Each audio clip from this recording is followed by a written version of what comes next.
జిల్లాలో మొదపుటి ఏనుగులను కట్టడి చేసేందుకు తీసుకొచ్చిన కుంకి ఏనుగులను వారం రోజుల్లో రంగంలోకి దించనున్నట్టు పలమనేరు అటవీశాఖ సబ్ డివిజన్ అధికారి సి వేణుగోపాల్ పేర్కొన్నారు. కర్ణాటక నుంచి తీసుకొచ్చిన కుంకీలను అవసరమైన ప్రాంతాలకు తరలించేందుకు ఎలిఫెంట్ క్యాంప్ వద్ద ప్రత్యేక వాహనాలు సమకూర్చుకోవడంతో కొంత ఆలస్యం జరిగిందన్నారు.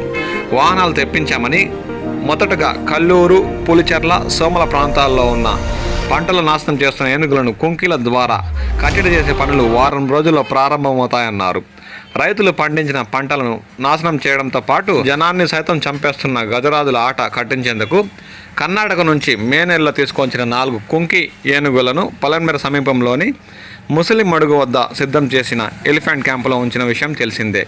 కుంకీల సాయంతో ఆ ఏనుగులను అటవీ లోతట్టు ప్రాంతాలకు తరిమి వేయడంతో పాటు మదగజాలను కుంకి సాయంతో ఎలిఫెంట్ క్యాంపుకు తీసుకొచ్చి బంధించేందుకు క్రాల్స్ సిద్ధం కూడా చేశామని ఆయన అన్నారు. అయితే ఇప్పటి వరకు ఒక్కసారి మాత్రమే కుంకి ఏనుగులను ఎలిఫెంట్ క్యాంప్ నుంచి వెల్లపల్లికి తీసుకొచ్చారు. బంగారుపాళ్లెం అటవీ ప్రాంతం నుంచి పంట పొలాల వైపు వచ్చి దాడులు తెగబడుతున్న ఒంటరి ఏనుగును అటవీ ప్రాంతాలకు తరిమేందుకు ఆ కుంకీల సాయంతో ఏనుగును తరిమేసినట్లు ఈ సందర్భంగా అటవీ శాఖ అధికారులు పేర్కొంటున్నారు. ఇక రాబోయే రోజుల్లో అడవి ఏనుగులు ఆట కట్టు ఖాయమని ఈ సందర్భంగా ఆయన రైతులకు భరోసా ఇస్తున్నారు.